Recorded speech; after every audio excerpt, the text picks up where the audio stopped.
ऐसे अकाल में मौत प्यास से कम, भूख से ज्यादा होने का डर है। देर सबेर सबका यही हाल होने वाला है।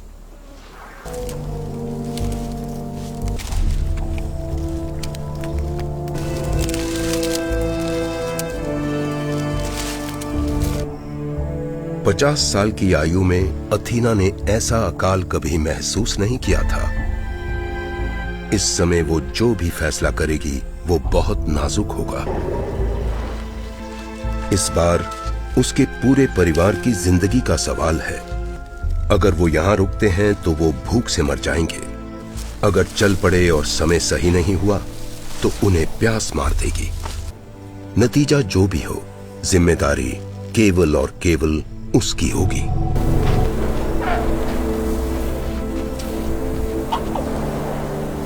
सबका उस पे इतना विश्वास है कि जब वो अपने राज्य लौटने का फैसला लेती है तो कोई झिझकता नहीं, क्योंकि वो उनकी रानी है।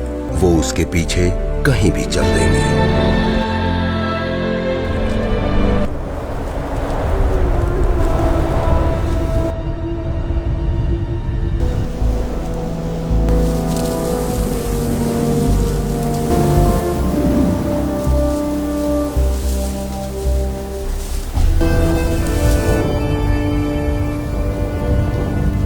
जहां जलाशय थे वहां गड्ढे खोदने वाले कब्र में जीवित दफन हैं, मानो अधर में सजीवता की स्थिति में अटक गए हों।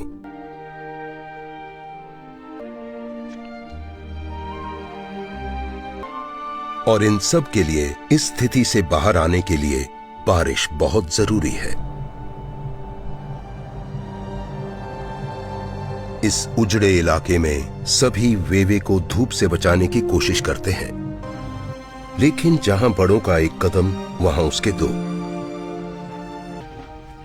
इससे वो थक जाता है।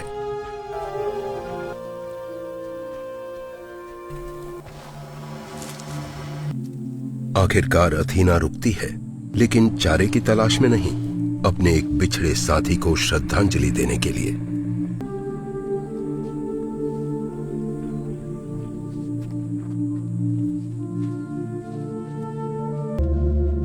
कुछ पलों के लिए वे भूख प्यास सब भुलाकर अपने गुजरे कल और अपने मृत साथी के साथ बिताए पल याद करते हैं।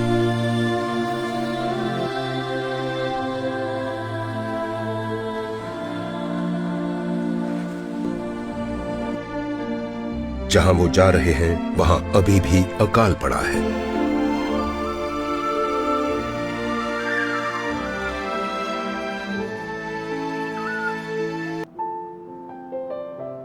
वो अपने राज्य से बस एक ही दिन की दूरी पे है, लेकिन एक महत्वपूर्ण वजह से अथीना को रुकना पड़ा। लगभग 2 साल के गर्भ ढोने के बाद नुसु ने एक बछड़े को जन्म दिया है, जो एक मादा है। नवजात अपने वातावरण से बेखबर है। उसे तो बस अपनी भूख की परवाह है। हमेशा की तरह वेवे दोस्ती करने की ताक में है।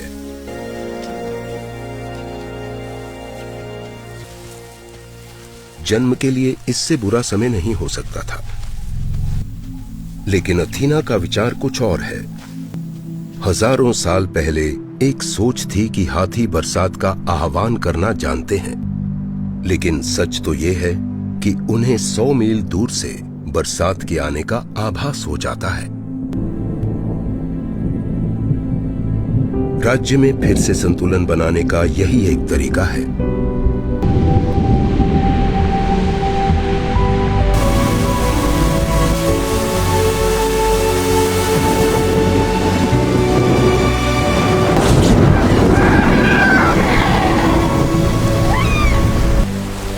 एक साल से बहता पानी नहीं देखा, अब उसे देख वो दंग रह गए।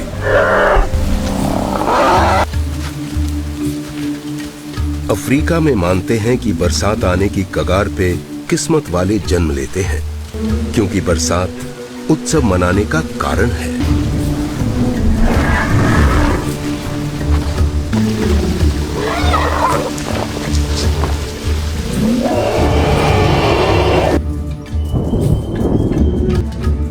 एक बार फिर हाथियों के बनाए पथ से बहकर पानी से जलाशय भरेंगे। गहरी नींद में सोए भी अब जागने लगे हैं।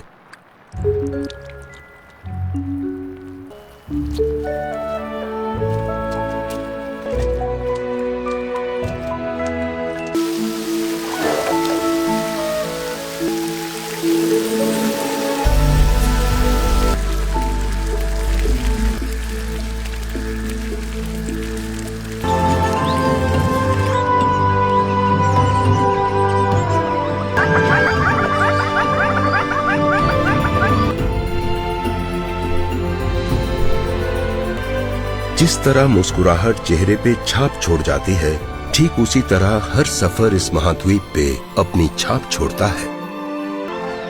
जवान बत्तख अभी भी एक साथ है, लेकिन जल्द ही वो अपने साथी की तलाश में जुदा हो जाएंगे।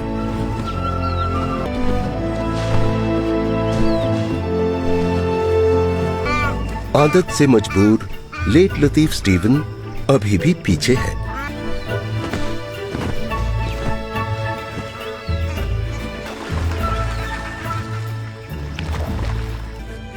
कछुए का प्रेमालाप धीमा है लेकिन जारी है, और अब मादा ने हामी भी भर दी है।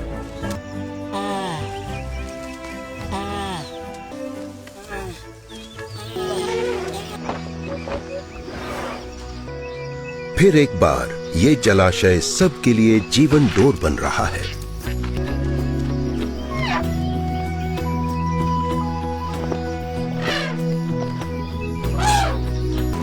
वेवे के लिए अपने घर से बेहतर कोई जगह नहीं है, और एक नए दोस्त का साथ मिल जाए तो फिर बात ही क्या है।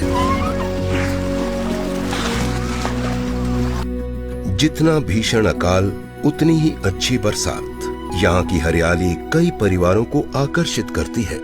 ऐसा शायद पहले कई दशकों में नहीं हुआ है। कुछ समय के लिए महान कुनबे में 1000 से ज्यादा सदस्य होंगे।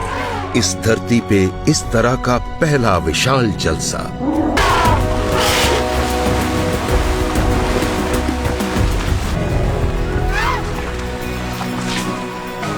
इस सफर ने वेवे और प्रिंसेस को नजदीक ला दिया है।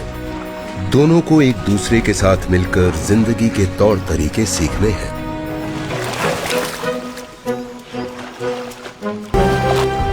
इन जैसे विशाल दंती गिने चुने कुछ ही बचे हैं।